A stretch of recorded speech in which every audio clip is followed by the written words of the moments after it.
Oui, Gabonaise, Gabonais, bien le bonjour, bien le bonsoir. Que la paix de notre Seigneur et Sauveur Jésus-Christ soit sur vous et avec votre esprit. Droit de réponse pour l'affaire que le président Ondossa veut déstabiliser le Gabon. Tout d'abord, je tenais encore une fois à envoyer mes salutations les meilleures et les plus chaleureuses à notre cher président Albert Ondossa. Que Dieu continue de vous bénir, vous protéger, vous et les vôtres. Le combat, il va continuer. Nous sommes dans un combat d'idées, un exercice intellectuel, parce que nous n'avons pas les armes. La seule arme que nous avons, que Dieu nous a donnée, c'est la parole. Oui, en effet, la parole, à un moment donné, se transforme en épée. Elle n'est pas bonne à dire, certes, pour ceux qui sont concernés, mais elle est très intéressante pour les autres parce qu'elle libère de toute emprise maléfique. C'est pour ça que moi, Malendi, je me permets de prendre la parole pour répondre à une...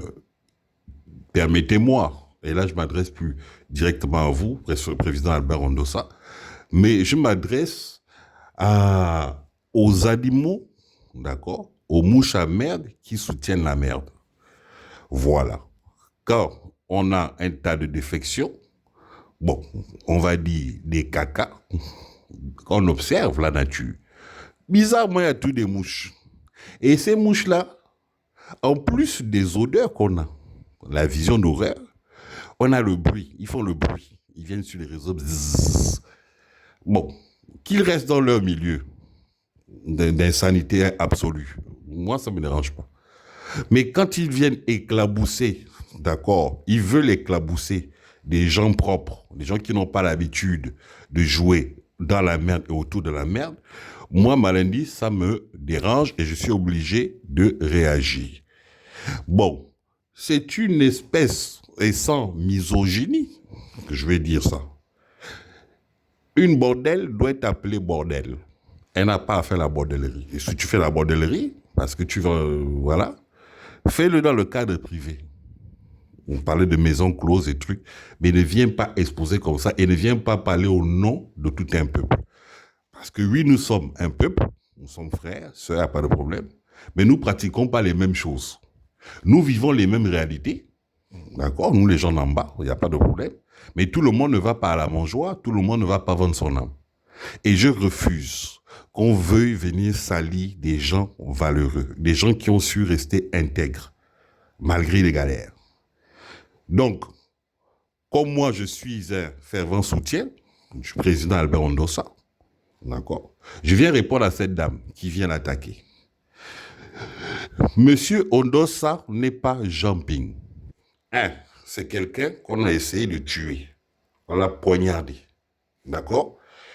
On fait de la pression à sa femme et à ses enfants. Ce que Jean Ping n'a jamais subi. Pour moi, Jean Ping n'a jamais été un opposant. Preuve en est que c'est le parent des Bongo. Il y a des liens de sang avec eux. D'accord? Voilà. Jean Ping n'a jamais, je veux dire, fait des discours où on voit réellement des intentions de faire changer les choses. On voit quelqu'un qui veut absolument que le pouvoir reste dans leur milieu, d'accord? Et puis c'est tout. Et quand il vient s'exprimer, c'est des discours, c'est des campagnes d'infantilisation avec notre argent. D'accord? Avec notre argent. Je ne vois pas un économiste, je n'entends pas le discours d'un diplomate. On doit ça à respecter toutes les procédures pendant les campagnes 2023.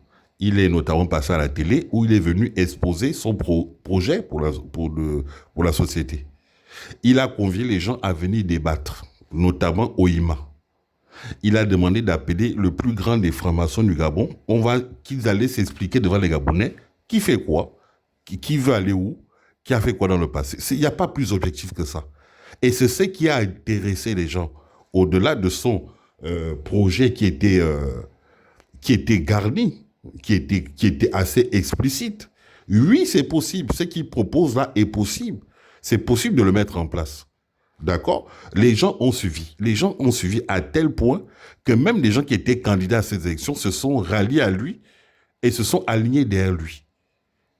Il avait tout, d'accord, les arguments pour remporter cette élection. Ali Bongo, lui qui était candidat, dont vous dites qu'il a gagné, il ne s'est pas présenté, on ne sait pas c'était quoi son projet, mais on connaissait son bilan. Son bilan était chaotique.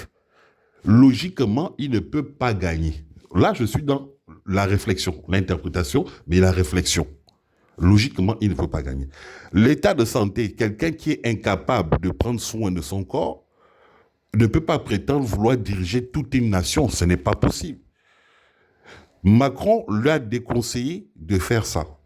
Il est quand même allé jusqu'au bout en pensant que quand il allait venir faire, il allait jouer avec les émotions des gens. Parce que des gens comme toi, mademoiselle, madame Laguenot, ça allait encore marcher. Non, malheureusement, non. Les gens ont voté massivement pour Albert Ondossa. Et c'est juste que là, tu arrives à comprendre. Et il a gagné. Tu dis qu'on veut les PV. Oligui est allé chez Ondossa justement pour réclamer les PV. Non, madame. On ne raisonne pas comme ça. Qu'est-ce qu'Oligui va faire chez quelqu'un qui a perdu? Puisqu'Oligui justifie son coup d'État parce qu'on a déclaré qu'Ali a gagné. Qui a déclaré qu'Ali a gagné? C'est la personne qui a déclaré qui doit montrer les PV. Et si Oligui se déplace, c'est s'il fait le coup d'État, il prend les armes au risque et péril dans les véritables misérables vies, toi, madame, qui vient le défendre aujourd'hui, d'accord? C'est qu'il a déjà des justificatifs pour le faire. C'est à Oligui de présenter les PV pour justifier son coup d'État. N'est-ce pas? Ondossa a tout simplement dit, et dans un calme olympien, serein, comme tous les hommes de Dieu, d'accord? Quelqu'un qui sait ce qu'il fait, d'accord? Lui, il a juste dit qu'il a les PV. Maintenant, Oligui doit aussi, lui, parce qu'il est déjà passé à l'acte, en brandissant les armes partout, c'est à lui de justifier ce qu'il a fait. Qu'est-ce qu'il va faire chez quelqu'un qui a perdu? Il est allé tenter de corrompre.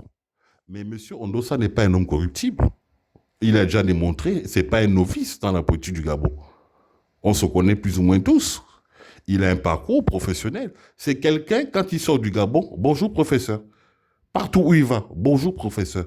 Ça dit, c'est quelqu'un il est qualifié. Il dit ce qu'il est. Et les gens autour peuvent confirmer.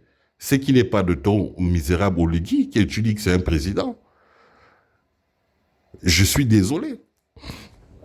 Ali Bongo, dont vous dites qu'il a gagné les élections, c'est à lui de réclamer sa victoire. As-tu déjà entendu Ali venir dire qu'il réclame son fauteuil de président? Depuis 2023, non. Ali a dit make nose, parce qu'il voulait le soutien de ses amis anglais, puisqu'il était inscrit dans le Commonwealth. On a attrapé sa femme et son enfant. Il a eu une réaction de mari et de père pour qu'on vienne le sortir de là, tout simplement. Mais Ali n'a jamais dit qu'il avait gagné l'élection. Ce que doit faire quelqu'un qu'on dit qu'il a gagné les élections. Toi-même qui es là, tu as réclamé la victoire d'Ali Bongo. Moi, je n'ai pas entendu un Gabonais venir faire le vous là pour dire qu'Ali avait gagné. Ce qui justifie bien qu'il a perdu ses élections.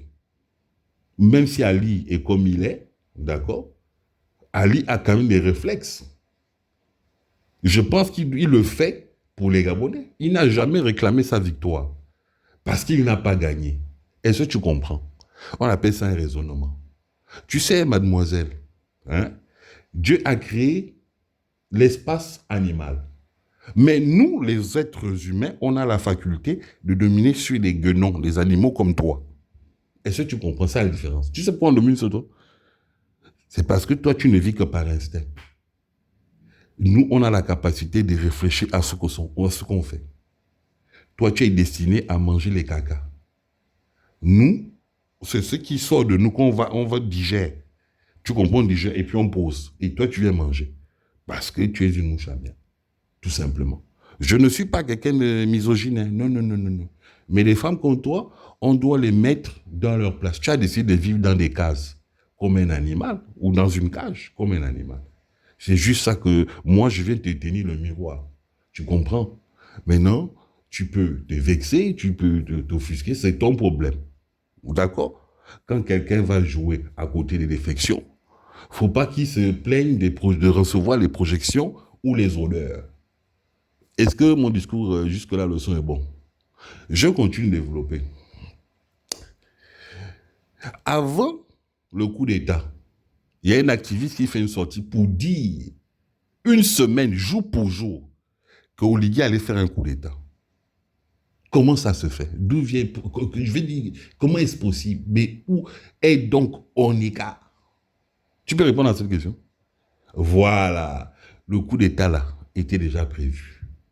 Mais pas contre Ali. Contre celui qui allait gagner les élections. Est-ce que tu comprends? Est-ce qu'ils avaient déjà... Ils avaient prévu de mettre des militaires. C'est pour ça qu'ils ont fait ce qu'ils ont appelé la transition. C'était un genre de moratoire. Bon, on fait ça, on fait comme ça, on braque les élections et on observe. Preuve en est que le gars qui fait le coup d'État, lui me dit qu'il va venir remettre le pouvoir au peuple. Ils attendaient de voir comment le peuple gabonais va réagir, s'il devait avoir un soulèvement. Les Gabonais n'ont pas d'armes. Quand tu viens dire qu'on veut faire ça, tu racontes n'importe quoi. C'est vous qui avez les armes, c'est vous qui régnez par les armes.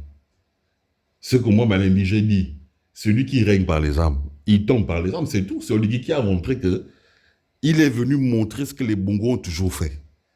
La force, l'intimidation, les armes, avec le soutien de l'Élysée, les mafieux qui sont à l'Élysée. C'est tout. C'est l'histoire du Gabon. On ne va pas se réinventer, on ne va pas venir mentir. Et puis tu veux venir mentir alors que les Gabonais souffrent, les Gabonais ont des sérieux problèmes. Depuis 60 ans que vous êtes là, le minimum vital, vous êtes incapable de l'assurer aux gens. Et c'est vous qui avez des grandes gueules.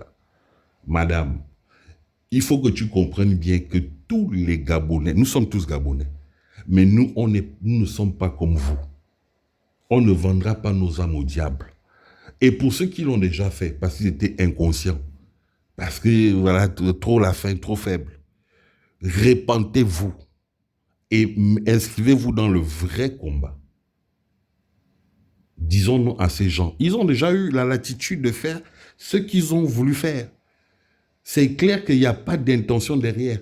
On n'est pas là juste parce qu'on va être au pouvoir. Vous voulez faire quoi avec le pouvoir? Épouser 1000 femmes? Regardez la qualité des femmes. C'est quoi ça? C'est un bordel sans nom. Pendant que les gens souffrent, eux, ils ont le droit avec leurs 10 000 femmes. Ils se douchent, des douches chaudes, des repas, on gaspille, on jette. Pendant que vous mourrez de faim, jusqu'à vous prostituer. C'est la solution que vous proposez aux Gabonais? Non, madame. Non, non, non. À un moment donné, les gens ont des qualités, des valeurs. On va mettre ça en exergue pour faire basculer les choses. Je dis, le combat est d'abord intellectuel. Il est spirituel, intellectuel. Mais c'est vous qui poussez le bouchon avec vos armes. Hein? C'est-à-dire, il n'y a pas d'autre solution, quoi. Les armes, et il n'y a pas d'autre solution. C'est la loi du plus fort. Donc, on est au Far West. Mais madame, au Far West, tout le monde est armé. Il y avait, c'était sans foi ni loi, en fait. Les gens étaient sans foi ni loi. Il n'y avait pas de loi. La loi, c'était l'arme. Tu peux me venir, tu défies un shérif, en garde, allez hop. On en est rendu là. On en est rendu là. Il n'y a que ça que vous connaissez. La violence. Donc, on fait comment? Moi, je te pose la question. Si tu as encore un neurone qui te reste dans ceux qui te servent de tête, là, on fait comment? On a utilisé toutes les voies diplomatiques. Il n'y a pas possibilité. Ne venez pas dire qu'on va entendre les élections. Vous voulez dire ça à qui? Aux gens bêtes. Vous voyez que les gens sont bêtes comme vous. Il n'y a pas d'élection au Gabon. Il y a de la triche. Et quand vous ne voulez, il n'y a aucune possibilité à quelqu'un issu du peuple d'accéder au pouvoir. C'est évident. Mais je te repose la question, on fait comment? Il faut répondre. Voilà, madame. Moi, je viens te répondre calmement. Je ne tire pas sur l'ambulance. Toi, t'es une petite merde. La vérité, tu es une petite merde. Il n'y a pas d'autre expression pour te qualifier. Et je comprends ce que tu fais. Mais même là-bas, là, tu n'auras rien. Ces gens-là n'ont aucune considération pour toi. Pascaline Mongo l'avait dit, les chiens à bois, la caravane passe. Eux, c'est la caravane. Elles considèrent que eux, leur milieu là, c'est la caravane. Toi, tu seras toujours un chien. C'est pour ça qu'ils n'hésitent pas à vous enfermer quand vous êtes trop dégueulasse. Et je doute fort que toi, tu n'aies pas de problème. Oligui va te faire arrêter. Parce que vous parlez trop. C'était mal dit. Que Dieu bénisse le Gabon. Vive le Gabon. Vive le Gabon libre.